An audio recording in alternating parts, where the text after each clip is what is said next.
Animal Farm, the theme of revolution. Lecture number 3. This lecture will prove some background information as well as on the theme of revolution as well as address the theme itself.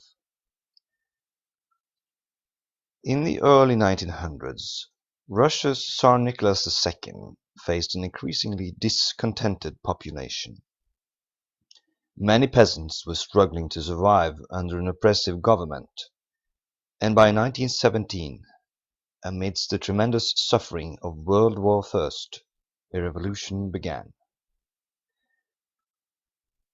In two major battles, the Tsar's government was overthrown and replaced by the Bolshevik leadership of Vladimir Lenin.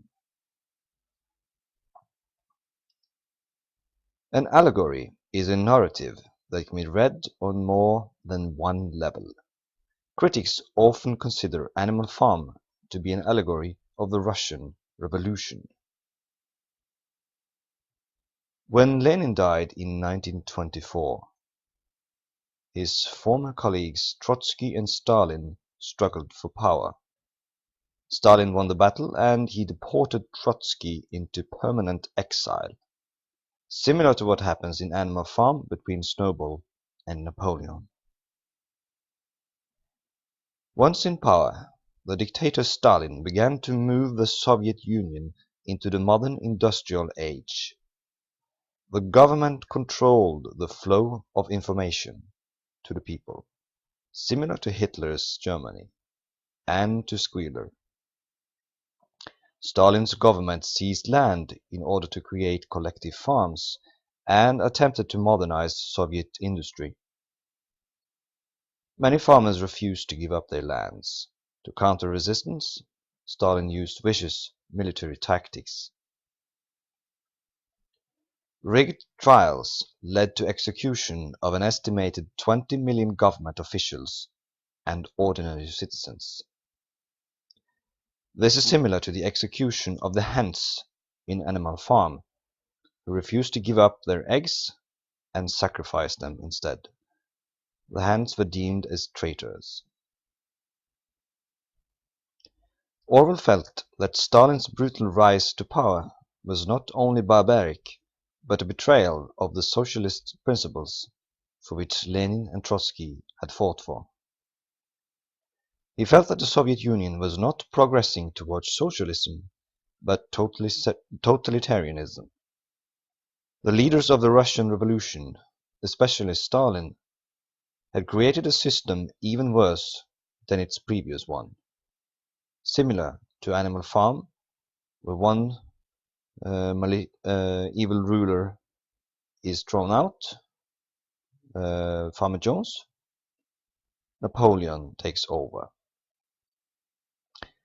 This brings us to our next theme: socialism versus capitalism. The problem was poverty, and then how to solve this.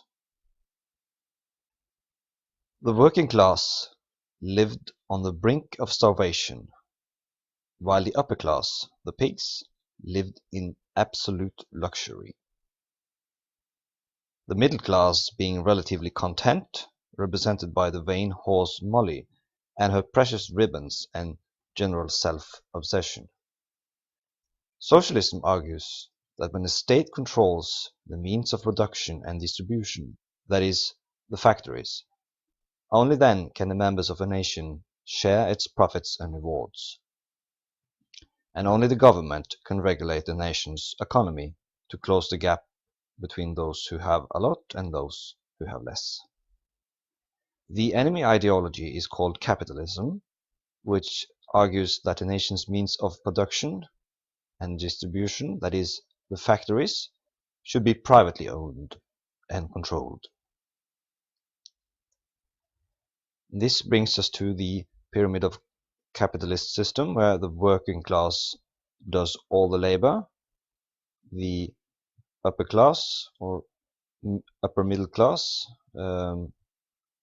spends and enjoys life, military works for the government, and the king or totalitarian ruler rules the society, and the church or organized religion argues that the king or monarch is placed by God and has a divine right to serve.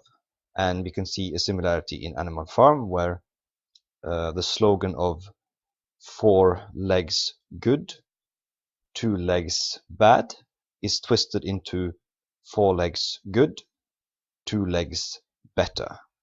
And then the pigs walk on 2 legs, so arguably they have some divine right, or they have divine right to rule, or they have a right to control the society. This is an easier model of the same principle.